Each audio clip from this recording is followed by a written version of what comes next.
Hello, this is an interview with a lovely man who I now know, Kevin Eustace, and he is a podcaster, musician, debonair gent on Facebook, from what I can tell. How are you doing, Kevin? I'm not doing too bad, mate. Thank you very much. Yeah. Debonair gent. I'll take that all Yeah, day. I Yeah. just think you look right, but you look a bit James Bondy on your little nails. Yeah. It's all smoke mirrors and filters. Yeah.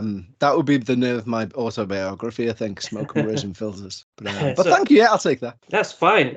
So I spoke to you before on a video, but I want this conversation to go over things that we've both been brought up with, no doubt, because I know you like a good paranormal book. Indeed.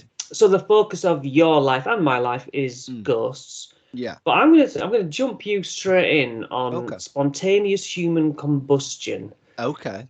You will have seen the same classic pictures as I did, probably black and white Black with and white charred legs, legs. charred legs sticking into Yeah. fireplaces. Yeah. Now there's a lot of things, as we'll go over, like that seem to be you don't hear about them anymore. Yeah, it's a good point, actually. Yeah. You know, as a kid, as you and I were children, there was so much going on, wasn't there? We're talking Loch Ness and Bermuda Triangle and ESP. Yeah.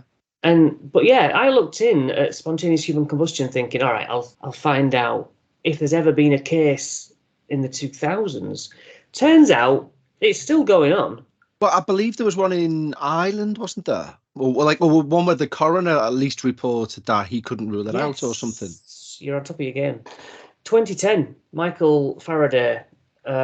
So yeah, he did what all the old women do. They burst into flames, seemingly. I don't know the details of the case. What was he doing? Was he? I don't know the details of the case, but the video that I saw was it took you back to like a Knight of Shining Armor years and years ago was one of the first recorded cases of it, right? So it goes back properly far, and then you cut forward to like 2013, even 2016.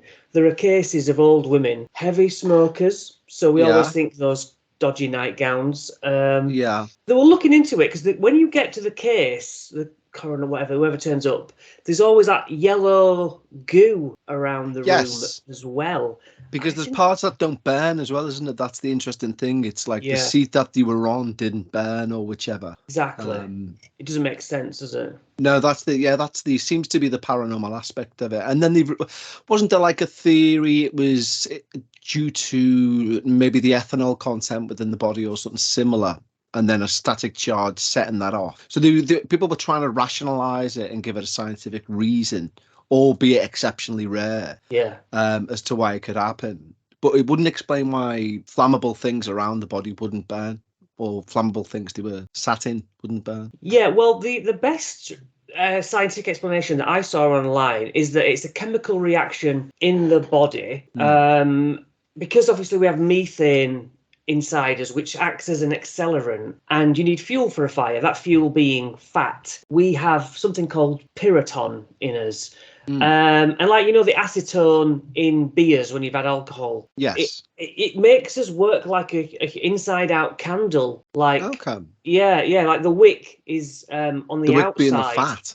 Yes, which kind of protects things on the outside. But who knows if that's the answer? But yeah, it's still going on. That's the worry. That I wonder if there's any knowledge of obesity within the, I know I'm saying that we're using, everyone has fat, obviously, apart from super fit athletes and unfortunate anorexics maybe. But, is there any mention of like the people being overweight? Was that like a higher class? Yes, it was, because these people, be they old and fat, when they ignite, they can't move. Hence, they're still in their chair. So you're absolutely on the money with that, which makes sense. And that was the same for the Irish fella in 2010, yeah? Okay. Yeah, apparently.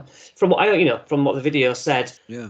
So maybe that's one of those things we're going to have to say, that's not paranormal. Yeah, it's a tough one. I mean, but it's also, you would think with it still going on. And this is, this is kind of I don't know what the right phrase is for it.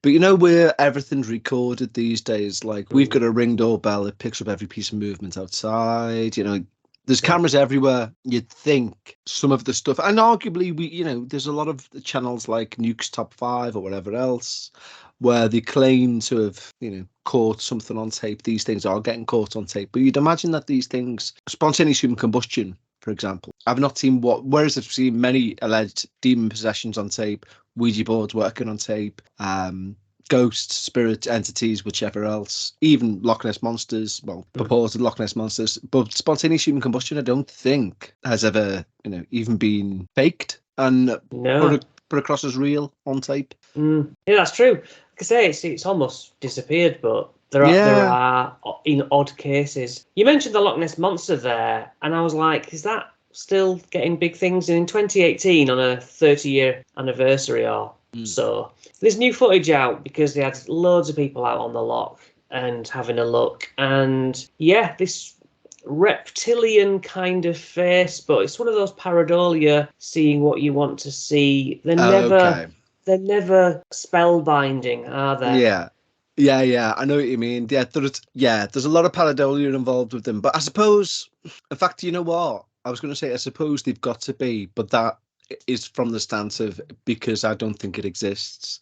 I do think there is. I'm a believer of that theory that there's a tunnel within the loch that goes out to the sea. Yeah. And and therefore, if there is any sort of chance of it being even some sort of large kraken or super huge whatever else, it uses this tunnel system to get into the loch, and that's where it kind of, I don't know, maybe it's a calmer water for it to have to reproduce or to give birth or to whatever else. But I'm not a huge believer in the Loch Ness monster in general. I do find some of the alleged evidence fascinating, like the sonar, and I'm not a huge believer in like the photograph of the fin from the 20s, is it, or whatever. And obviously we've got some of the already debunked things like the wind-up head that was in there and things like that. But I don't know. I'd like it to be real because I used to love the Family Ness, the cartoon as a kid. So I'd like it to be real. And have a thistle whistle, but exactly. Yeah. Well, the one of the chief guys who spent his life looking for it, they were looking for feces, basically. That's a good idea. And thinking that no matter what animal you are, you leave that behind. Yeah, and there was no trace of it anywhere in the loch that would feasibly be a large water-dwelling monster. But you know what? What an interesting thought process to... Yeah. I would never think that. I know they do that with Bigfoot. Do they? They do, allegedly, But yeah, I would have never thought of that because I'm not much of a cryptid. I mean, as you say, we're a similar age, so you'll recall, of course, the Osborne recently reproduced book on That's ghosts. My first Bible. Yeah, exactly, yeah. The book on ghosts, and then they had UFOs, and then they had monsters. And for me, it went in that order in terms of interest. It went ghosts, UFOs, monsters. So in terms of cryptids, I'm all right with them. I think I'm knowledgeable enough on them. I could hold a conversation on them. But if somebody starts talking about anything other than like Patterson Gimlin film, and I'm probably saying that wrong, it's not really my wheelhouse. It's paranormal knowledge, UFO knowledge, and then cryptozoology knowledge is really minute, but at the same time probably like that compared to somebody who's not interested in the slightest. Yeah. Well, even that Patterson video, one of the three guys involved came out and said it were me. And when you see him walk, he walks exactly like it. Really? He's got such a lumbering gait. And apparently everyone in the local town went, that's obviously Mick or whatever. Yeah. You know what I mean? Like, recognise it straight away. He was paid a lot of money to do that. He says that. This is the guy who was there, so I was paid money to do it. But that doesn't stop all the people being like, the suit's too good for that time. Yeah. And it's like, well, where is the suit? Oh, well, we burnt it. And you sort of don't know what to feel about it. Yeah, I mean, and to be honest, I do think I'm a huge believer. I mean, what was it? It was only in the 1900s, unbelievably, that we discovered the gorilla. So it's... Yeah, I learned that. Yeah, it's which is mind blowing, and it. In fact, when I first got told that, I was like, "Shut up! don't be daft, as if. And then Yeah. I was like, oh no, it's true. So I am a believer that, there's stuff out there that would blow our minds, potentially. And I do think there could be some sort of Bigfoot-esque, maybe sort of, not necessarily missing link, but, something which is very good at, for example, I think I did see a really good video. It might have been the Himalayas, and I'm not saying it was the Yeti, but it was something that really, really good footage of something walking sideways upwards across the mountain. And when they done the calculations to say its height, it would have been around like 8 feet high, and its gait was more primate than anything like a human. It was a really interesting video, and the zooming in and out, and like if it was faked, it was really well done. And also, there's some poor sod who's like 600 feet up a mountain somewhere dressed as a Yeti for a joke. Yeah. But it was really well done. Yeah. Well, I didn't realize there were so many sightings all over the world. Even Edinburgh has a Yeti. Really? Yeah, it's called the Grey Man, I think. But yeah. Wow, I believe I knew there was one in Snowdon, in the Snowdon area. All right. But again, I think these smaller. When I say smaller, I think these smaller known big feet, to give them plural, they kind of die out. They seem to have died out as the modern technological age moved on. It's like the one in Snowdon. I think I know. There's a campsite in Llangwynant in North Wales, and around that area is where it was meant to be seen. But it's also interesting that that's also one of those areas where it's a dead zone in terms of you get zero signal for your mobile phones and stuff. So I don't know.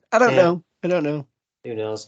Okay, I'm going to the next thing because I want to get a few little things. Yeah. Bermuda Triangle. I looked just earlier today and thought, good old YouTube, just put in whatever it is, Bermuda Triangle solved, and it will come a video.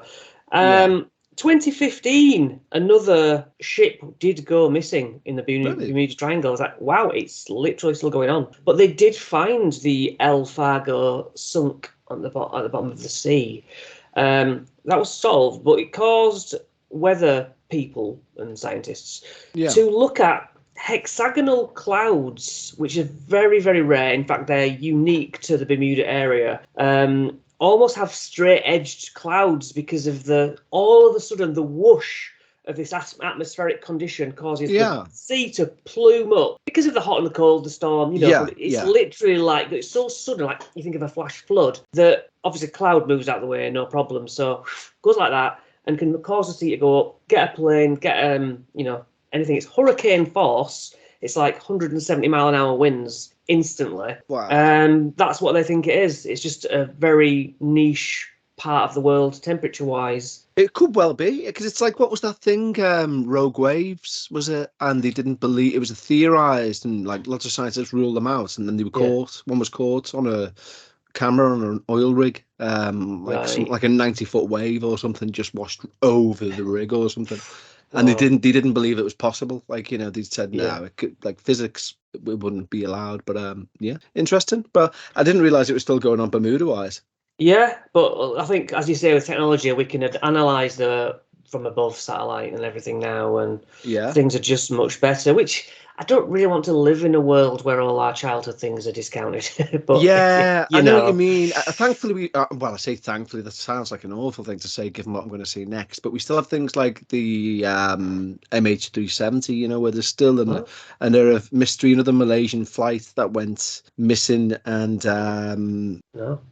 Is that recent? Yeah, it's in the last decade, definitely. And there was rumours about it just disappeared off radar. There's rumours about of whether it's crashed in one space, crashed in another space. I mean, by all accounts, it's obviously it's a horrific thing. There's hundreds of people who were on the flight are dead, clearly. But no one can. It was kind of like it dropped off radar, and that was it. And there's loads of really good programs on it. Some edge towards the conspiracy side, some edge towards errors to do with the aviation system, but really interesting. Although horrific, that's the tightrope to walk. Yeah. Okay. ESP, this is very quick. We grew up with those books, and they showed the flashcards that you... Xenocards, yeah. That's right. Yeah, I've tried those on random groups of people on investigations just to get people warmed up psychically or whatever. Yeah. And yeah, I've had nothing but like a 50-50, you know, because if you get none out of 10, you're psychic. If you get 10 out of 10, you're psychic. It's like everyone falls in the middle. Yeah, I don't know. I mean, that film, The Men Who Stare at Goats, about how, well, CIA or whatever, these operatives wanted to harness psychic energy in warfare. Again, just ludicrous but fascinating. You know, there's telekinesis. Where did that go? Well, exactly. Yeah. I mean, I think, funny enough, there's I'm sure you'll have come across it yourself. There's have you seen those? They're all on YouTube. I think some are on Spotify also. The Monroe tapes, the Gateway exercises, and this was the CIA released documents. It's I think the Men Who Stare at Goats, it's kind of partly to do with that, but it's the idea of sort of like not necessarily creating an Ubermensch, but it's sort of I think they were trying to create a program to enable remote viewing, and it was to do a lot with meditation and stuff like that. I use some of them to fall asleep. You know, they're really good at just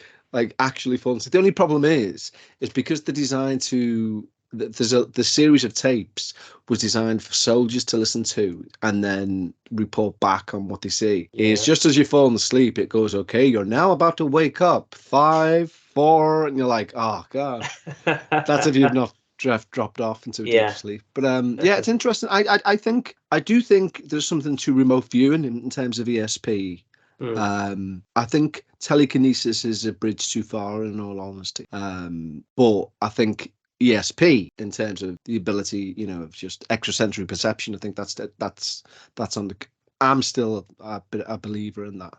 I'll tell you something else you don't see. That reminds me. The old predictions. I had a dream and predicted so and so. Yeah. Accident. That used to be on the headline news. Yeah. But that's just chance, isn't it? That's just a numbers game, surely, mathematically. Yeah. I mean, it is. But then when it's like that. Was it a girl who done the God, I can't remember the horrific slide the mud tragedy in Wales, and she didn't go to school or something. Didn't go to school because she had a dream or something. Yeah, she that. The school was covered in darkness or something, you know. So I think if that is a numbers game, then she come up with trumps. Good for, you know, in an awful way. But I don't know. I think precognition, time is something which blows me mind. Time is something which I think precognition could exist. I wouldn't rule it out. 100% rule it out. But that's just being psychic, isn't it? Well, I don't know whether it is. That's the thing. I think it's well, yes, it is. Sorry, but if you're referring to being psychic as in having the ability, things, having the ability to look into a form of physics that we don't yet understand. Do you know? So if you're taking the example of all time existing at once, which is one of the theories, if you've got the ability for somehow pick out that slice of bread, which is you know, way down the line, and tell what happens in it, then arguably that's psychic. But it might just be a form of physics we can't yet grasp. I don't know. Yeah, I mean, we don't know enough about the brain, do we? And what with the multiverse becoming more and more a realistic, apparently so thing, that's the terrifying thing. It's I mean, the thing with I was just going to say, no, the thing with multiverses is you know, you can fall down so many if X then Y's. It's like, okay, well, if there's if you take, for example, the theory which, you know, a lot of very intelligent people believe, that there's multiverses out there, that there's very conversations happening, but there will be a minute change, you know, and there's also this exact thing happens in our lives. Because there's an infinite number of universes out there. There's a theory doing the rounds now. This quantum jumping thing, where you're almost like jump from one reality to another. Yeah, like reality shifting. But you're only able to do it minutely. You can't, for example, jump from say, for argument's sake, this is base reality. I mean, I know base reality is used in simulation theory as well. Yeah. But let's say, for argument's sake, in this case, base reality is now. If I want to jump to the reality where Kev Eustace is a multi-millionaire tomorrow morning, I can't do that because it's so many steps away. You're only allowed to shift into the universe which is a hair's breadth away from yours. So for example, I might be able to do shift into another universe, but it would only be a universe where tomorrow I drink out of a blue cup instead of a red one. You know, it's like I know what you mean. A minuscule change. I have this is something I didn't anticipate saying. I have witnessed times when I have run a job. I am a printer. Run a job short, not counted them, but looked at known that, oh my God, there's not enough there. I'm going to get in trouble tomorrow. Gone home and then so basically not looked at, not made it reality how many sheets there actually are because I've not looked yet. Yeah. I come back the next day and there was enough, and that was the first time I was like, that's impossible. And I know that job was short, and now there's over 1,000, which is what I need. It was logged in my brain, but then since then, things have happened where if I don't look at it, worry about it, it always turns out okay. This is hard to put across. No, I know. I'm with you. But it's just like I based it on the double slit experiment where they're firing the photons through, and it's like reality knows when you look at it, and then it becomes a definite thing that happened. Yeah. So if there's a choice to be made, I just don't look at it, and it's always the one I want. I don't know how I feature into that, but I literally use that in my daily life. That's interesting. Like, so you like so the as in like the whole collapsing of the wave function, collapsing of the wave, yes, through observation and and all that sort of thing. Yeah, no, that's a really interesting way of looking at it. Do you know what it's akin to that? It's one of the most interesting like sorts of paranormal tales I've been told. It was by somebody called in to the show when I was I've done a brief period where I've done like phone call chats with people. Yeah, only very brief. It was too hard to organise, as I've proven with you by letting you down last week. There was a girl, and she was only from by where I used to live. Anyway, she said she fell asleep on a couch and she had a dream where she was stood about 5 feet away from the couch and was looking at herself sleeping, and she was looking at herself ironing, and she was ironing clothes and putting them into a suitcase. And she said just at that moment, she said she thought, I can step into that person who's ironing and that's my reality, or I can choose to go back to the couch. And she chose to go back to the couch. Anyway, 2 weeks later, her nan and granddad said to her last minute, we're going to Towan or somewhere. They had a caravan. Do you fancy coming for the weekend? She was like, yeah, brilliant. So she just started randomly getting some stuff ready and started ironing her clothes. And she was in that exact same position. And she thought, this is where I would have been. Yes. This is exactly the reality I would have been in. Had I chosen to say, no, I'll step into there. And it always stuck with me because I thought consciousness and time, I think, are somehow entwined. Well, it's proven. When I say it's proven, it's like they've done tests where they've shown, scientific tests where they've shown, like the smell of baby powder, for example, changes your perception of time. So if you smell baby powder, time slows down for you. Like they'll ask you to press a button when you think 60 seconds has passed. And if you're smelling baby powder, it'll be like 90 seconds when you press it. You know, you're back in your baby state sort of thing.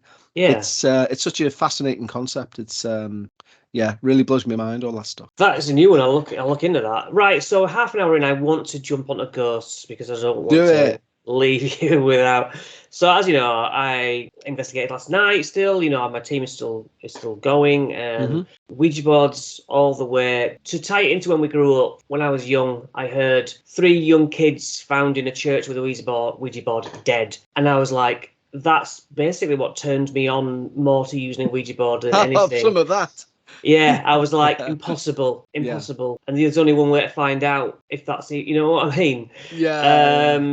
So yeah, what started with Ouija board cards on a table, just can't let us on a table with a glass, not doing anything because I wouldn't put my finger on it for more than a few seconds. Yeah. Eventually turned into, to hell with it, let's get a team together and do it. Now, you have not yet used a Ouija board. Oh no, I've used a Ouija board You hundreds have? of times. Yeah. Hundreds Okay. of times. I'm just not allowed one in the house. Yes, that was it. And the reason being for that being is that I would my partner is a skeptic, and she rightly says I would snowball mentally if something was to, and I don't rule out the ideomotor effect, but at the same time I can also believe that the ideomotor effect is not necessarily proof of it not working. It could be proof of you subconsciously, psychically passing through and acting as a conduit through the ideomotor effect. And it's phrases like that, which is why I'm not allowed to have one. Because if she says you're pushing it, I'll be like, I am, but am I pushing it, or is it? Yeah. Well, the ideomotor effect always gets referenced, but they never mention the whole thing about it. That is, it's a delayed response. And we've had things coming through so fast that we're saying the letters, but it's absolutely gibberish to us, apart from the person writing it down. Yeah. Who is like, no, keep going. This is legible. We're like, I have no idea what's. Yeah. So that's interesting to me. You having your podcast, which links in the description, Dark Paranormal, and we need to talk about ghosts.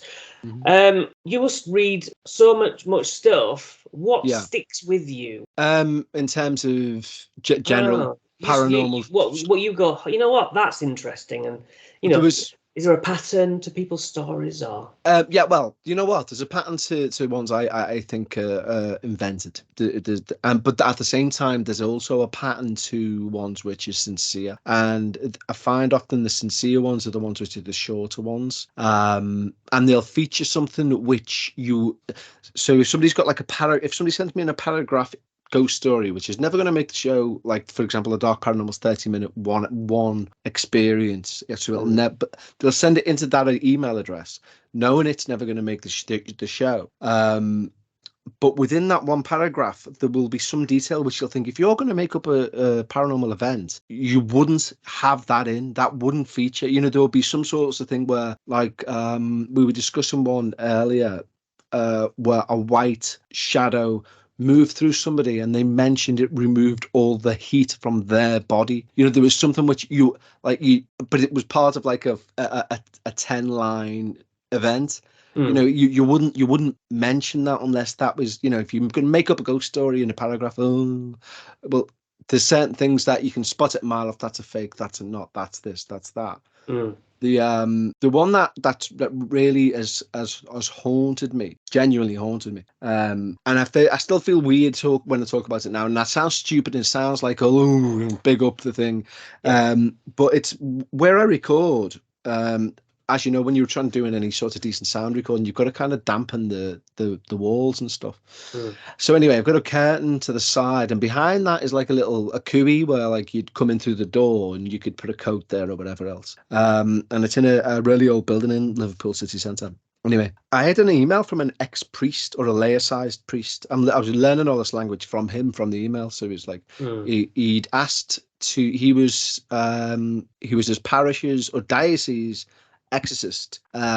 He'd found a girl that he believed warranted an exorcism. He went to the bishop to ask for permission for the exorcism. The bishop refused it on the basis that he said confession would be suitable and is just as good as an exorcism.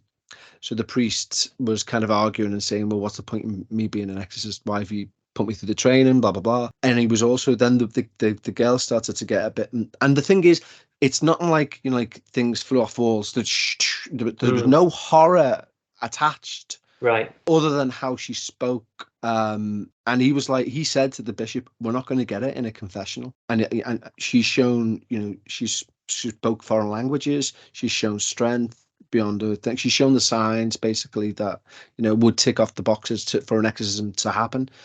And apparently it's not as black and white in the films as you see in the films. It's kind of like, it's quite administrative in terms of the bishop said, like, I can't authorize an exorcism until she's been to confessional. Right. And the priest was like, she's not going to go into a confessional box.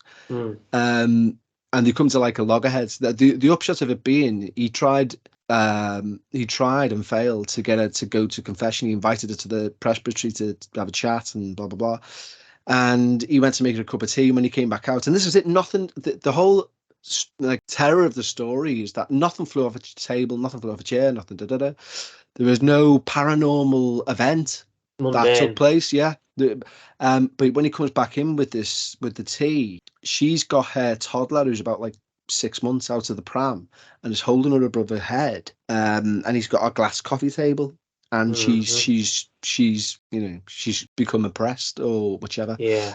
And she's smiling at him and saying like, what would happen if I just done this? And he drops the tea and like is really panicking. Yeah. And when he looks back up, she's putting her back in the thing and she's back to herself and she's like, "You're okay, do you need a hand with that?" And because the exorcism was refused, he asked to be like writ off as a priest. He no longer wanted to become a priest. Turns out you can't not become a priest. You have to become a lay-sized priest. Only the Pope can grant that, which was granted. But it means once a priest, apparently, like the bishop was like, "I get it. Like, there you go." There was a lot within the story that we couldn't put in. He kept emailing me saying, "Can you cut this bit out? I've thought about it. Lose this page. Lose this name. Lose this thing." But it turns out once a priest, always a priest. Like, you can't do mass, but you could still do final rites on someone. You could still, in an emergency situation, you could still do there's certain sacraments that you can still do. And also if you wanted to rejoin as a priest, it's not a case of having to go through any sort of thing again. You literally just, well, I've been saying ring up and say, "Put me back on," and they tick a box. But it's very admin based.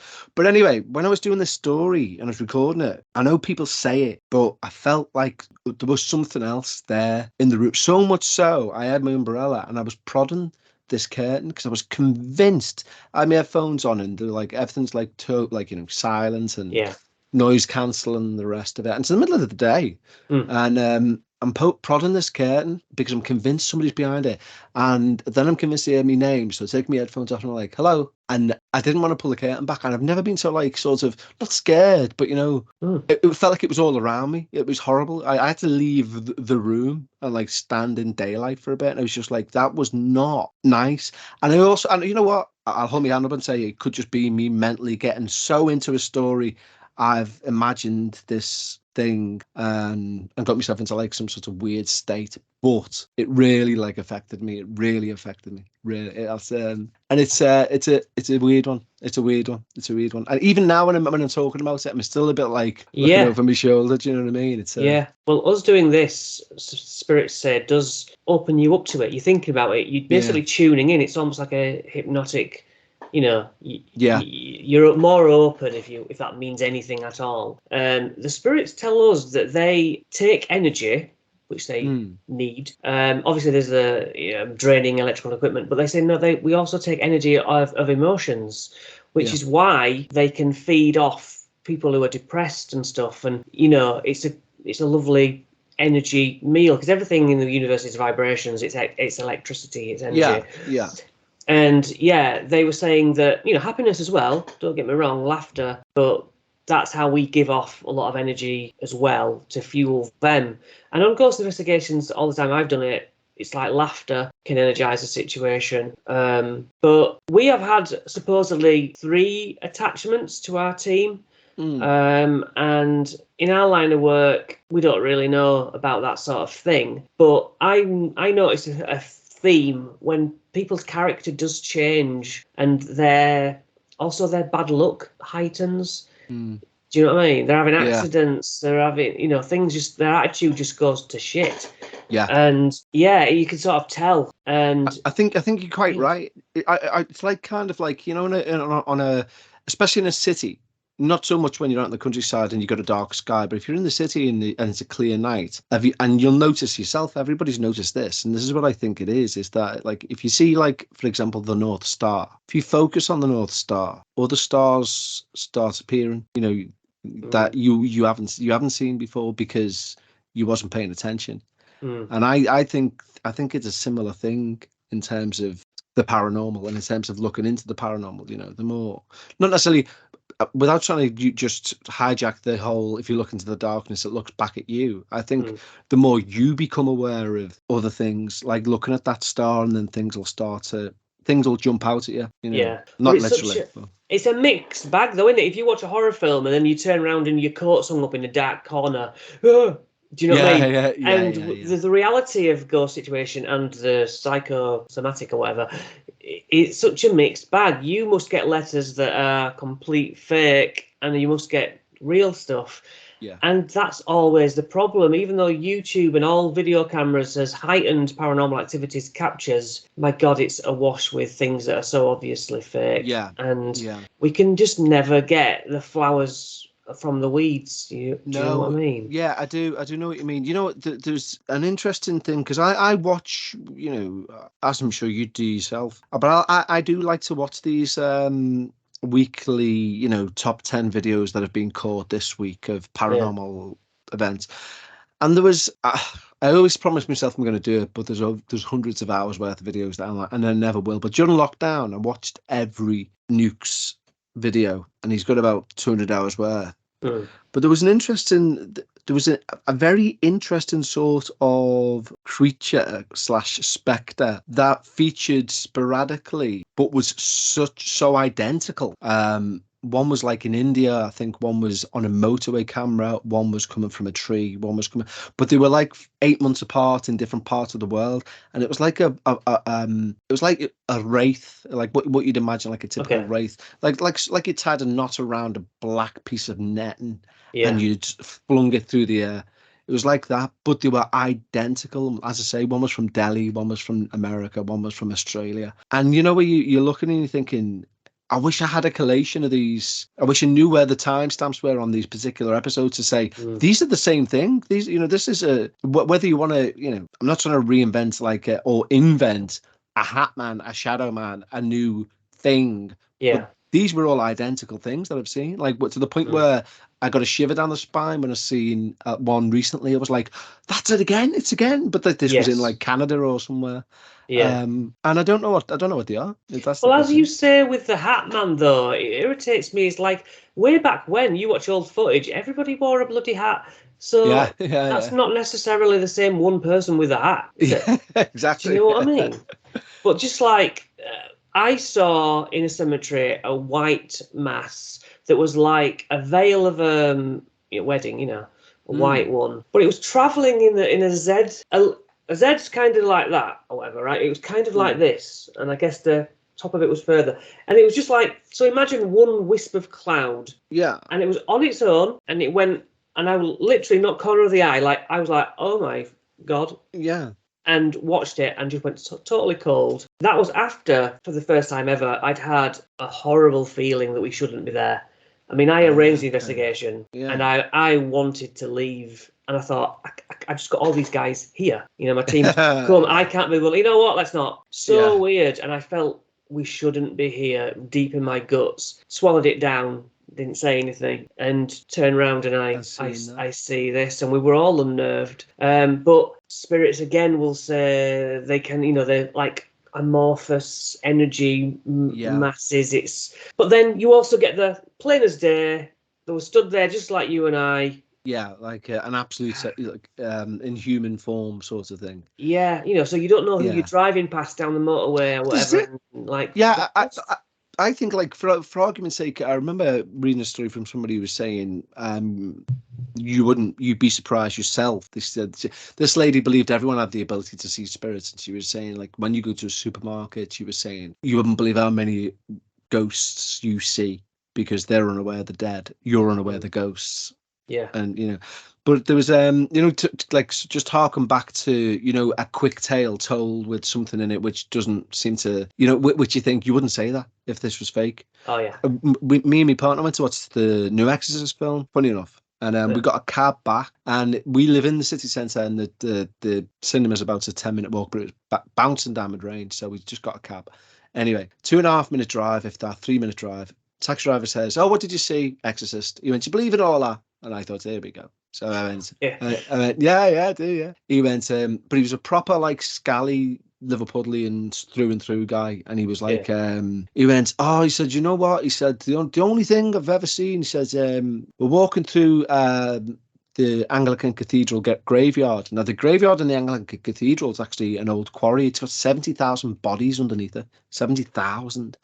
And not like from a plague pit either. It's from like workhouses, and it's from other stuff and all this carry on. But anyway, you can it's a beautiful place, and you can walk. It's got a natural spring in it, and you can walk right through it to get to. It's a good shortcut to get to the other side of town, basically. Instead of walking right round. So he said his girlfriend at the time said, "Should we just go through the thing?" And he wanted to act like the big. He was thinking no, but he said, "Yeah." He said it was like Twilight-ish sort of thing. He said, they were heading through, he said, and she suddenly gasped and went, oh my God, look at that. He said, and when he turned around, he said, there was a woman. Now, this was the interesting thing. Well, two interesting things.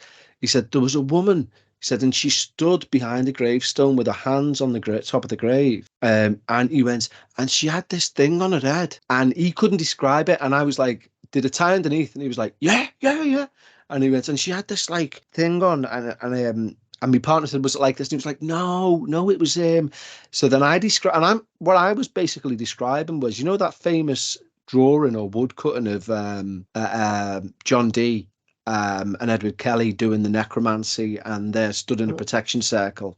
No. And there's if you Google John Dee necromancy, you'll see this drawing of I'll put on this video. Yeah. And there's basically a corpse stood there. It's the death shroud. Is like an Edwardian death shroud is what this guy was talking about, but didn't know. You know, that was the first thing that made me think, you don't know what you're describing here. Yeah. But then the second part that made me think this is legit. Because I thought he was going to say, and it looked at me, and I looked at it, and we just started running, and I went. I said, and what did it do? He said it was just looking off to the right. He said it didn't pay us any attention. It was just looking off to the right. And I said, what did you do? He said, we just like kind of like walked through its gaze, if you like. And once we got past it, we just ran. And it was the fact that he said it was looking off to the right that just made me think that's the truth. Yes. You wouldn't add that in. See what you're saying. Do you know what I mean? Why would you say that? Yeah. You wouldn't say that. It doesn't add to the cause, does it? Exactly. Yeah.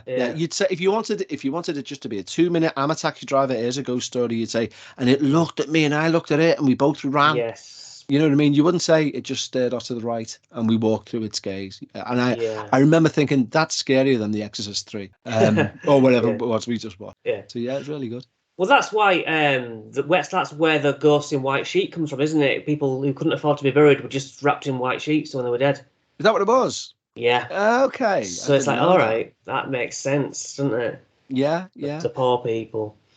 One last thing, I want to talk to you about the Philip experiment. Yeah. So people invented a ghost. Yes. And then communicated with it. Now, again, people are like skeptically say, the Philip experiment proves it doesn't work. It's all nonsense. Not really, because spirits, when we get them coming through, when you get newbies on the team, on the board rather, and they'll say, my grandma's died, so therefore, is that my grandma? I'm like, whoa, you don't just jump. It'll just say yes, won't it? Yeah, exactly. Exactly. You know, so you're polluting the evidence, if you like. So I think the Philip experiment could have just been any old spirit. They're doing a Ouija board, moths to a flame. Exactly. You know. I mean, or also you could argue the toss. It was a tulpa. You know, they created. If they fleshed out the backstory and they've gave it this and they've gave it that and they've gave it the other, you know, it could come down just to belief. You know, the level of believe. I'm baptized a Roman Catholic from birth, like, you know, not through choice. And although I still say to people I'm Roman Catholic because I am, but I'm very lapsed. Yeah. I'm non-practicing. But I'm a believer. So you're damned. Yeah, basically, yeah. But especially because I'm a believer that the God and the devil did not exist. But I think they do now, because I think they're both tulpas. So if you think about the idea of a tulpa being the idea that you concentrate on this thought form being able to do things for you, because I think the original idea was like a Buddhist monk maybe who would spend months meditating on a helper to help them around the camp and stuff, and then this thought form comes into creation.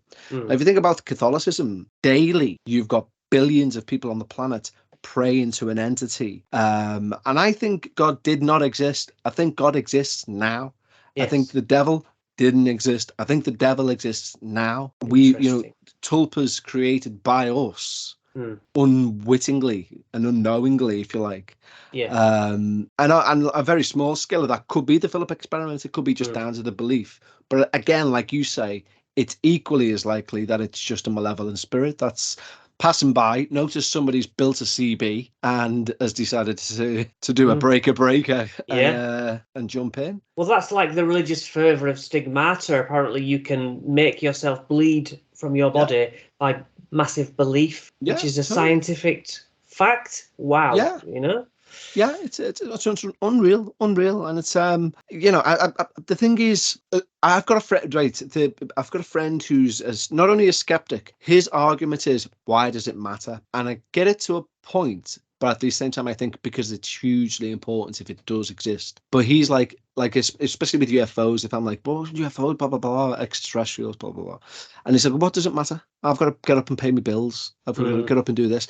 And I've just had this very conversation with Becca, my partner. We recorded something earlier, and I was saying, I think, for example, you'll hear often people say, I've just moved into a haunted house, and then you'll hear someone else say, well, Ted lived there 10 years before you, and he never had a thing. And I think with certain spirits anyway, they thrive on the attention. And if a skeptic moves into a house and it's haunted and things start happening and they ignore it, it stops. It just goes into sort of like a stasis mode where there's no point in doing it. Yeah, exactly. And then when somebody new arrives and they're like, and then they go, all right, I'll try with these then. Boom. Yeah. And then goes, right, here we go. These believe it. So it's, I don't know. Maybe I'm too open to believe in everything, but like you say, I think we both choose to believe because it's more fun. Yeah, exactly. Yeah. What a dull life to know, Yeah, but you talk about skeptics there. I mean, like your brother who goes, "Oh yeah, I had a time slip episode." The skeptics have the most amazing stories. Yeah. I don't believe, but this one time, and you're like, "What?" Yeah. I mean, I honestly cannot believe that he left it till last week, knowing what I do for a living and knowing I've been into this since it was like 5. Yeah. He tells me last week he's had a time slip experience, and you're like, are you for real? Like, what? You can't just drop that out of nowhere. Yeah. And I tried to get him on tape saying it, and he caught me and told me to turn it off. But but he was saying, funny enough, that there's a triangle within, getting back to triangles, within Liverpool, because I know that because the experience he had was in a pub called the Big House, which is on Renshaw Street. Right. There's a known time slip area in Bowl Street, which is just a bit further down.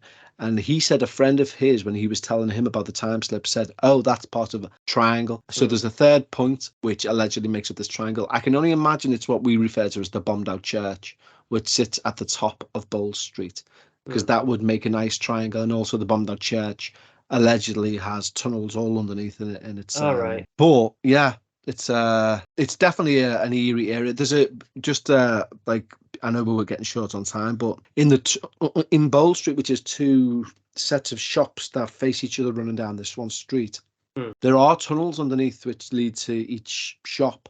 I don't know whether it was for wartime or whatever, but there's a really good Urban Explorer page which I'll have to try and find and send it to you. Yeah. And they took a photo of one of these tunnels, and written on the wall in biro, it says, in capital letters, do not go through this door. This is the entrance to hell. And it's dated 1963, right? And underneath it in marker, it says, this is no joke. And that's dated 1972. And, and you're like, what is that? Yeah. But this team have gone there and they've clearly survived, whatever it was. But yeah. Such an interesting thing. But that would be great, wouldn't it? Just doing your own home. You cover up a door and demon inside. Do not open. Yeah, I'm always tempted. You hear people, don't you, say playing those pranks where they leave something on purpose behind as a joke in the floorboards or whatever. Yeah. But I don't think we've moved enough to do that. But I'd be tempted for the next time round. Kevin, thank you so much for agreeing to talk to me today. No, thanks for the invite as ever, Chris. Yeah, it's great to talk to you. Wonderful. Thank you so much.